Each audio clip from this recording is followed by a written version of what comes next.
Bismillahirrahmanirrahim. Students, today we describe about the respiratory disorders. इसके अंदर हमने पहले सारे respiratory organs पढ़े हैं, ठीक है, और उनका पैसेज पढ़ा है. अब हमने respiratory disorder पढ़ने हैं कि इनकी बीमारियां क्या क्या हैं, ठीक है.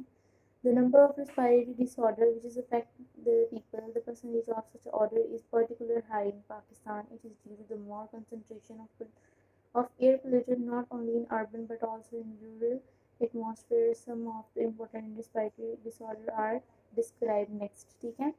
इसके अंदर बताया गया है कि पाकिस्तान में जो है रिस्पायरेटरी डिसऑर्डर्स की जो रेट है वो ज़्यादा है. उसकी वजह ये है कि यहाँ पे कंसंट्रेशन ऑफ एयर पोल्यूटेंट्स ज़्यादा है, ठीक है. यहाँ पे पोल्यूशन बहुत ज़्यादा है जिसकी वजह से ये रिस्पायरेटरी डिसऑर्डर्स भी ज़्यादा है. इनको हम आगे डिस्कस करेंगे. सबसे पहले आपको नज़र आ रहा है ब्रोंकाइटिस. हमने पीछे ब्रोंकाइटिस के बारे में पढ़ा था, ठीक है, जो कि कनेक्टिंग लेरेंक्स और उसके बाद ट्रेकिया और उसके बाद दो ब्रांचेस में कन्वर्ट होता था जिसको हम ब्रोंकाइटिस बोलते थे, ठीक है. ये उन्हीं दो ब्रोंकाइटिस में जो इन्फ्लेमेशन हो जाती है, सोजिश हो जाती है, उसके बारे में बात हो रही है, ठीक है. Bronchitis is inflammation of bronchitis. सबसे पहले आपको मैं बता दूं कि हर डिसऑर्डर के पहले आपने उसकी कॉजेज़ लिखनी है, ठीक है. अगर आप उसको इस तरह याद करेंगे, कॉजेज़, ट्रीटमेंट एंड सिम्टम्स. सबसे पहले आप लिखेंगे कॉजिंग, उसके बाद लिखेंगे आप कॉजेज़ के बाद लिखेंगे आप इसके सिम्टम्स क्या क्या हैं, ठीक है, इसकी अलामात क्या क्या हैं, और उसके बाद आप लिखेंगे कि इसकी ट्रीटमेंट क्या क्या है. कुछ डिसऑर्डर्स हैं जिनकी ट्रीटमेंट बताई गई है, कुछ डिसऑर्डर्स ऐसे हैं जिनकी ट्रीटमेंट नहीं बताई गई, ठीक है. Bronchitis is inflammation of bronchs or bronchioles. It results in excessive secretion of mucus into the tubes, leading of swelling tabular walls and narrowing tube. It is caused by virus, bacteria, or exposure of chemical irritant, tobacco, and smoke. इसके अंदर उसने वजह बता दी है कि क्या क्या होता है, किस वजह से ये जो डिसऑर्डर है ब्रोंकाइटिस ये कॉज होता है, ठीक है. इसमें क्या होती है, सबसे पहले इसमें स्वेलिंग हो जाती है, सोजिश हो जाती है ब्रोंकाइस के अंदर, ठीक है, और ब्रोंक्यूल्स के अंदर. वही ब्रोंकाइस और ब्रोंक्यूल्स जो हमने पहले पढ़ चुके हैं. आपको शो कर देती हूँ. यहाँ पे ये देखिए, यहाँ पे हमने पढ़े थे. ये फर्स्ट जो ब्रांच नज़र आ रही है आपको, दो डिवाइड होती है, ब्रोंकाइस हैं, और ये जो आगे नेक्स्ट डिवाइड हो रहे हैं ये ब्रोंक्यूल्स हैं, ठीक है. और इस वाले पोर्शन के अंदर और इस वाले पोर्शन के अंदर जो इन्फ्लेमेशन होगी उसको उसकी ये कॉजेज हैं, ठीक है. और ये हमें आगे इसकी सिम्टम्स पढ़ने हैं और डिसऑर्डर्स पढ़ने हैं. इट इज़ कॉज ये ज़्यादातर इसकी म्यूकस की सिक्रीशन की वजह से होता है, और it is cause by the virus. ये वायरस की वजह से भी कॉज होता है, लाइक बैक्टीरिया वायरसेस और दूसरे केमिकल जो इरिटेंट्स होते हैं जो हमारी एयर के अंदर पाए जाते हैं, जिसको हम एयर पोल्यूटेंट्स कहते हैं, उनकी वजह से भी ये कॉज होती है डिसऑर्डर, ठीक है. ये फर्स्ट हो गया पैसेज इसका कॉजेज का. इसके बाद हमने देखना है किसको. अब इसके आगे से 2 टाइप्स हैं ब्रोंकाइटिस की, ठीक है. बेहतर ये होगा कि आप पहले डेफिनेशन इसकी लिखें, कॉजेज़ लिखें, कॉजेज़ के बाद टाइप्स लिखें, और फिर आप इसकी लिखें सिम्टम्स, और फिर ट्रीटमेंट लिखें. सबसे पहले 2 टाइप्स हैं ब्रोंकाइटिस की. इसके अंदर एक्यूट है और क्रोनिक है, ठीक है. जो एक्यूट है वो थोड़े अरसे के लिए है, और जो क्रोनिक है वो ज़्यादा अरसे के लिए, ठीक है. जो एक्यूट है वो रिकवर जल्दी होता है, और वो जो है हमेशा के लिए नहीं रहता डैमेज, ठीक है. अगर वो रिकवर हो भी जाए तो उसका डैमेज वक्ती तौर पे होता है, परमानेंटली तौर पे नहीं होता, ठीक है. यहाँ पे 2 बताई गई हैं acute or chronic. The acute bronchitis usually lasts about 2 weeks and patient recover with no permanent damage to the bronchi and bronchioles, ठीक है. इसके अंदर जो है acute bronchitis के अंदर क्या होता है, ये 2 वीक के लिए पेशेंट में पाया जाता है और पेशेंट जो है जल्दी रिकवर हो जाता है. There is no permanent damage. इससे जो है कोई हमेशा के लिए जो ख़राबी पैदा हो जाए बॉडी में, ऐसा कुछ नहीं होता, और ना ही ब्रोंक्यूल्स के अंदर, ब्रोंकाइटिस के अंदर. और उसके बाद अगर क्रोनिक की बात की जाए तो ये the bronchi develop chronic inflammation. ये स्वेयर किस्म की जो है इन्फ्लेमेशन कॉज करता है, सोजिश को जो है इसमें होती है। It is usually last for the 3 month और 2 years, या 3 महीने और 2 साल के लिए होता है। अब उसके बाद हमने सिम्टम्स पढ़ने हैं इसके, जो इसकी अलामात है वो क्या है। The symptom of bronchitis include high cough, mild, wheezing, fever, chills and shortness of breath, specially with doing hard jobs. ठीक है, क्या कह रहा है इसके अंदर आपको नज़ला ज़ुकाम और उसके अलावा छींकें आती हैं, बुखार होता है और आपको सर्दी महसूस होती है, सांस लेने में दुश्वारी महसूस होती है। ठीक है, स्पेशली तब सांस लेने में दुश्वारी महसूस होती है जब आप एक्सरसाइज या कोई हार्ड जॉब कर रहे हो, कोई तेज़ी वाला काम कर रहे हो फिज़िकली, तो उस वजह से होती है। और अगर क्रोनिक की बात की जाए तो बॉक्स में आपको बताया गया the majority of people diagnosed with chronic bronchitis are 45 years of age old. ठीक है, उनकी ज़्यादातर उम्र जो है 45 साल थी, जिनके अंदर ये जो क्रोनिक ब्रोंकाइटिस है, मतलब जो 2 years और 3 month के लिए होता है, ज़्यादा ऐसे लोगों में कॉल होता है जिनकी एज अबव 45 या 45 है। ठीक है, अब आगे एम्फीसीमा की बात की जाए तो ये डिसऑर्डर नंबर 2 है। इसके अंदर अगर हम देखा जाए तो यहाँ आपको दो एल्वियोलाइज के स्ट्रक्चर नज़र आ रहे हैं। ठीक है, एक के अंदर जो है एग्जैक्टली ये जो लेफ्ट वाली है ये एग्जैक्टली ठीक है इसका स्ट्रक्चर, जैसा कि नॉर्मली इंसान के अंदर होता है एल्वियोलाइज का स्ट्रक्चर। और जो राइट वन है, ठीक है, उसके अंदर थोड़ी उसकी वॉल्स के अंदर आपको नज़र आ रही होगी कि डिस्ट्रक्शन हुई हुई है, तो इसके अंदर डिसऑर्डर कॉज हो चुका है। ठीक है, ये वो एल्वियोला है, उसका स्ट्रक्चर है। इसके बारे में देखेंगे एम्फीसीमा है क्या।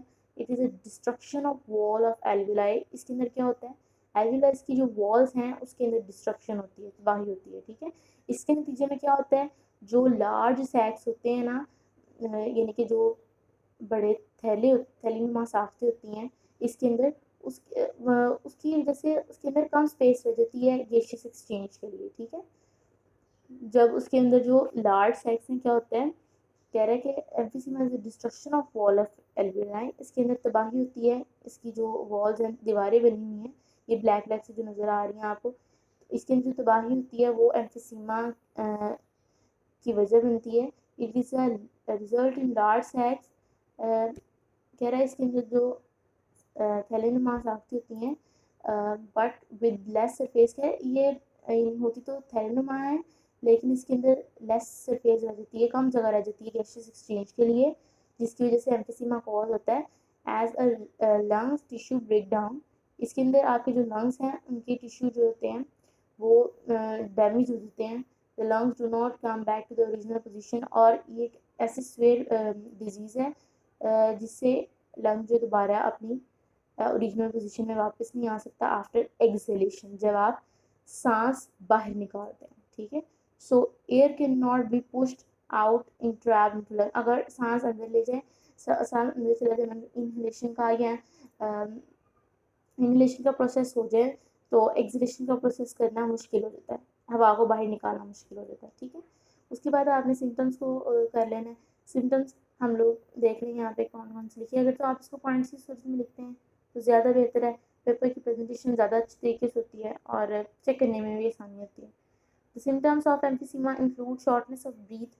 ये सेम इन जब हम डिसऑर्डर को पढ़ेंगे इनमें कुछ जो है कॉमन भी होंगी। अब इसके अंदर शॉर्टनेस ऑफ ब्रीथ आ गया, ठीक है, जो हमने पहले भी ब्रोंकाइटिस में पढ़ा है। ठीक है, सांस लेने में दुश्वारी होगी, फटीग, इसके अंदर आपको हल्का सा बुखार महसूस होगा, थकन महसूस होगी, और उसके बाद recurrent respiratory infections and weight loss.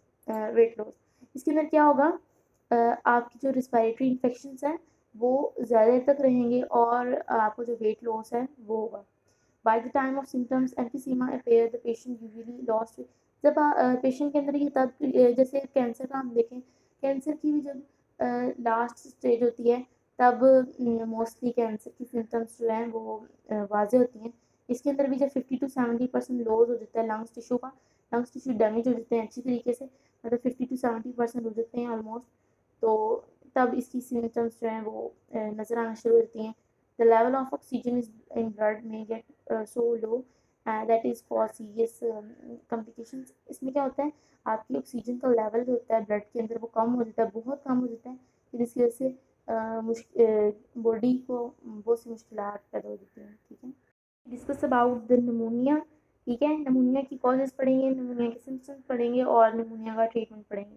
Pneumonia की कॉजेज़ क्या हैं, इसके अंदर भी सबसे पहले तकरीबन जितनी भी हमने पढ़ी हैं इनमें लंग्स की बात की जाए, लंग्स की डिसऑर्डर। ठीक है, ये है लंग्स की disorders. Pneumonia is an infection of lungs, it is infection affected both lungs. और अगर ये सबसे पहले निमोनिया का बताया गया कि क्या है, इन्फेक्शन ऑफ लंग्स है, और अगर ये इन्फेक्शन दोनों लंग्स पे होगा तो उसको हम डबल निमोनिया कहेंगे, और अगर ये एक में होगा तो इसको सिंगल निमोनिया कहेंगे। ठीक है, और the most common cause of pneumonia as the bacteria, अभी सबसे यानी कॉमन हमने जो पहले पढ़ी थी वो तो कुछ थी बॉडी के अंदर कुछ ऑर्गन्स के अंदर चेंजिंग आने की वजह से, इन्फ्लेमेशन की वजह से, या किसी और इन्फेक्शन की वजह से। और अब यहाँ पे हम ये भी पढ़ेंगे साथ साथ कि किस बैक्टीरिया की वजह से निमोनिया होगा। स्ट्रेप्टोकोकस निमोनिया ये एक बैक्टीरिया है जिसकी वजह से कॉज होता है some viral influenza virus and fungal infection also lead to pneumonia. ठीक है, ये तो यहाँ तो बैक्टीरिया की वजह से होता है जिसका नाम मैंने बताया गया स्ट्रेप्टोकोकस निमोनिया, और या ये किसी एक वायरस है इन्फ्लुएंजा वायरस, और उसकी वजह से फंगल इन्फेक्शन की वजह से लीड करता है निमोनिया। और when the positive organism enter into the alveoli, या तो इसको कॉज करने वाले जो ऑर्गेनिज्म है लाइक बैक्टीरिया और वायरस ये एंटर हो जाए अल्वेलाइज में, तब ये कॉज होती है the settle and grow in the number. जब ये बॉडी के अंदर सेटल हो जाती है तो ये अपने नंबर इंक्रीज करना शुरू कर देती है, अपनी ग्रोथ बढ़ाना शुरू कर देती है, और फिर जो इसकी ग्रोथ बढ़ती है इसकी वजह से मोर ब्रेकेज, मोर डिस्ट्रक्शन होती है लंग्स के अंदर और लंग्स के टिश्यू के अंदर। The more area become filled with fluid and पस। इसके अंदर जो पस, आपने पस और फ्लूइड का पता होगा आपको, कुछ रेशेनुमा जो है स्ट्रक्चर होता है इसका, वो पाया जाता है इसके अंदर लंग्स के टिश्यू के अंदर जब टिश्यू की डैमेज डिस्ट्रक्शन शुरू हो जाती है।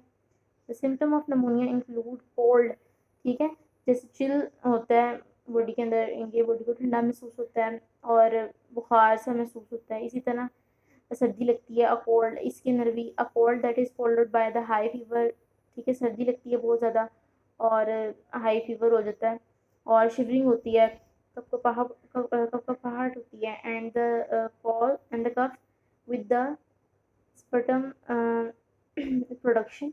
इसके अंदर क्या होता है, एक तो बुखार हो जाता है, ठीक है, सर्दी लगती है और शिवरिंग हो जाती है, लाइक कांपना शुरू कर देता है इंसान, और इसके अलावा स्पीटम प्रोडक्शन होती है, मतलब इसके अंदर बलगम खारिज होना शुरू कर देती है, बलगम की प्रोडक्शन स्टार्ट हो जाती है। पेशेंट में बिकम शॉर्ट ऑफ ब्रीथ, इसके अंदर जो है पेशेंट को सांस लेने में दुश्वारी होती है। अब ये भी कॉमन है, ये तीनों में कॉमन है, एम्फीसीमा में भी कॉमन है और नमोनिया में भी कॉमन है ये डिजीज, वो सिम्टम। और उसके अलावा जो हमने सबसे पहले पढ़ा ब्रोंकाइटिस, उसके अंदर भी द पेशेंट स्किन कलर में बिकम डस्की और पर्पलिश, मतलब डार्किश कम्प्लेक्शन हो जाता है स्किन का। ठीक है, it is due to the poor oxygenated blood. अब इसके अंदर क्या होता है, आपका खून साफ नहीं होता, ऑक्सीजनेटेड नहीं रहता, डीऑक्सीजनेटेड रहता है। उसको जो है जाहिर बात है जब लंग्स जो है उसको लंग्स अपनी असली हालत में मौजूद ही नहीं होंगे तो वो कैसे उसको डीऑक्सीजनेट ब्लड को ऑक्सीजनेटेड में कन्वर्ट करेंगे। ठीक है, उसके बाद ट्रीटमेंट आ जाता है जी। इसके अंदर vaccine are available to prevent the pneumonia caused by streptococcus pneumonia, antibiotic. अब ये जहाँ पे एस लिखा हुआ है ये अक्सर जगह पे इन्होंने एब्रीविएशन नहीं दी होगी आपको, तो आपको अंडरस्टैंडिंग होनी चाहिए इसकी कि ये एस किसकी एब्रीविएशन है। तो वैक्सीन इसकी अवेलेबल हैं नमूनिया की, और ये अवेलेबल टू प्रिवेंट, इससे बचाने के लिए नमूनिया से और इस बैक्टीरिया से बचाने के लिए। Antibiotics are use to treatment of type of pneumonia, इस टाइप के नमूनिया को की ट्रीटमेंट के लिए इस टाइप के एंटीबायोटिक्स यूज़ की जाती है। अब जो हमने इसी के बारे में पढ़ा है कि नमूनिया के बारे में, ये इसकी पिक्चर दी गई है, इसको समझने के लिए आसानी होगी आपको कि जो नॉर्मल एल्वेलाई है, ठीक है, उसके आगे जैसे एक लाइक स्ट्रक्चर जब ब्रोंकाइल्स के आगे वो लगाए हुए हैं, और मतलब अपनी जो है नेचुरल पोजीशन में, नेचुरल कंडीशन में मौजूद है। और लेकिन जो नीचे एल्वेलाई फील्ड विद पास लिखा हुआ है जहाँ पे, ये हमने नमूनिया के सिम्टम में पढ़ा कि इसमें क्या होता है, पास से इनके फील हो जाती हैं ये एल्विलाइज। तो ये इसका स्ट्रक्चर दिखाया गया है, ठीक है। ये अगर आप डायग्राम कुछ तरह देख लेते हैं तो आपके जहन में रहेगा और इससे आपको सिम्टम भी वाज़ेह होंगी, वो कॉजेज़ भी वाज़ेह होंगी। और एस्थमा को देखा जाए, एस्थमा ये हमने 4th टाइप ऑफ डिसऑर्डर पढ़ना है लंग का, ठीक है। इसके अंदर क्या होगा, सबसे पहले आपने डेफिनेशन देख लेनी है। Asthma is a form of the allergy in which there is inflammation of bronchis, more mucus production and the narrowing of airways, ठीक है। इससे क्या होता है, अस्थमा एक ऐसी बीमारी है, ये एक ऐसी एलर्जी है जिससे क्या होती है, इन्फ्लेमेशन हो जाती है, सोजिश हो जाती है ब्रोंकाइज में। अच्छा, अब हमने इन्फ्लेमेशन ऑफ ब्रोंकाइज अस्थमा में भी पढ़ा है और इन्फ्लेमेशन ऑफ ब्रोंकाइज हमने ब्रोंकाइटिस में भी पढ़ा है, ठीक है। ये दोनों इसमें कॉमन है causes. More mucus production and narrowing of airways, इससे क्या होता है, ज़्यादा से ज़्यादा जो रेशा है वो खारिज होता है, ठीक है। और आपकी जो एयरवेज है, मतलब जहाँ से हम लोगों ने जो पढ़ा था पैसेज वे ऑफ एयर, उसके अंदर जो एयरवेज होती हैं, सांस लेने के रास्ते होते हैं, वो तंग हो जाते हैं, ठीक है। In asthma patient the bronchi and bronchioles become sensitive to different allergens। अच्छा, जो एस्थमा के पेशेंट्स होते हैं उनकी ब्रोंकाइज और ब्रोंक्यूल्स बड़े सेंसिटिव हो जाते हैं, ठीक है। क्योंकि उनको एलर्जीज जो हैं नॉर्मल आदमी से ज़्यादा अफेक्ट करती हैं, ठीक है। और एलर्जी के जो फैक्टर्स हैं वो जल्दी से अफेक्ट करते हैं। और इसके अंदर क्या क्या आता है, डस्ट, स्मोक, परफ्यूम, पोलन्स, ठीक है। ये जो नॉर्मली हम देखते हैं एयर के अंदर डस्ट पार्टिकल मौजूद होते हैं, स्मोक के, परफ्यूम्स के और पोलन्स के। लाइक कोई भी अगर आप परफ्यूम सूंघ लेते हैं, अक्सर जो ऐसे पेशेंट्स होते हैं जिनको एलर्जी होती है इनसे, ठीक है। कुछ लोगों को तो स्वेयर किस्म की एलर्जी होती है, उनका जो है ना मुकम्मल सांस जो है ना इससे बंद होना शुरू हो जाता है। when they export to any of such as allergens, sensitive airways show immediate and excessive response of uh, constriction in which the condition the patient feel difficulty in breathing। वही बात जो कही कि कुछ पेशेंट्स ऐसे हैं जिनको इन एलर्जेंस लाइक परफ्यूम, डस्ट, इससे बहुत स्वे किस्म की एलर्जी होती है कि फ़ौरन से पहले उनका जो है ना सांस लेना मुश्किल हो जाता है। उसके बाद अगर हम सिम्टम्स की बात की जाए तो सिम्टम्स क्या हैं, asthma vary from the person to person, ठीक है। ये हर पेशेंट में तकरीबन चेंज होता है, ठीक है, इसकी symptoms. The major symptom include the shortness of breath. अब शॉर्टनेस ऑफ ब्रीथ हमने किस चीज़ में पढ़ा, इसको भी मार्क करें। शॉर्टनेस ऑफ ब्रीथ हमने पढ़ा सबसे पहले ब्रोंकाइटिस के अंदर, उसके बाद हमने पढ़ा है एम्फिसिमा के अंदर, और उसके बाद नमूनिया में भी पढ़ा है, और अब हमने अस्थमा में पढ़ा है। स्पेशली विद एक्सर्शन और एट नाइट, कि रात के टाइम ज़्यादा होती है जब कार्बन डाइऑक्साइड की जो है एक्सेसिव अमाउंट ऑफ प्रोड्यूस हुई होती है एटमॉस्फेयर के अंदर या एनवायरनमेंट के अंदर, विजिंग होती है, ज़्यादा से ज़्यादा छींकें आती हैं आपको, ठीक है, कफ एंड चेस्ट टाइटनेस, और इससे जो है ना आपको फील होता है जैसे आपकी जो है ना चेस्ट इसकी म्यूकस और पस की वजह से बिल्कुल टाइट हो चुकी है और सांस लेना बहुत मुश्किल हो जाता है। The chemical with ability to dilate the bronchi and the bronchioles are used to treatment of asthma such as medicine are given to form of inhalers। कह रहा है जो केमिकल्स होते हैं जिनकी एबिलिटी होती है इन ब्रोंकाइल्स को खोल देना, और उनको यूज़ किया जाता है इनके अंदर, और bronchioles are used in treatment of asthma, ठीक है। एस्थमा ये जो ब्रोंक्यूल्स और ब्रोंकाई पड़ी हैं, इनको खोल देने का अमल जो है ना अस्थमा में इस्तेमाल होता है इन केमिकल्स का। Such medicine are given form of inhalers. इनको अब आपने ज़्यादातर देखा होगा जिन लोगों को एलर्जी होती है उनको ज़्यादातर इस तरह की एलर्जी उनको इनहेलर्स दिए जाते हैं, ठीक है, पंप से दिए जाते हैं, जिससे वो जो है ना जब उनको प्रॉब्लम हो सांस लेने में तो वो यूज़ करते हैं। अब इसी डायग्राम में उन्होंने अस्थमा के डायग्राम में बताया गया, देखिए ज़रा, ये जो नॉर्मल ब्रोंकस है इसके अंदर जो है पहले नॉर्मल थी, ठीक है, अपनी ओरिजिनल पोजीशन में, उसके बाद इसमें एलर्जेंस ऐड हो गए, डस्ट पार्टिकल्स, स्मोक, परफ्यूम के यहाँ पोलन्स ऐड हो गए। तो क्या होता है उसके बाद जब म्यूकस इसके अंदर जब एंटर हो जाते हैं तो फिर इस हालत में होता है, ये जो राइट वन पिक्चर बनी हुई है साइड पे, ये जो कंस्ट्रक्टेड ब्रोंकाई बन जाती है, इसके अंदर जो है जगह कम हो जाती है, इन्फ्लेमेशन हो जाती है, उसके बाद म्यूकस जो है ना ज़्यादा से ज़्यादा सिक्रीट होना शुरू हो जाता है, सांस लेने में बहुत ज़्यादा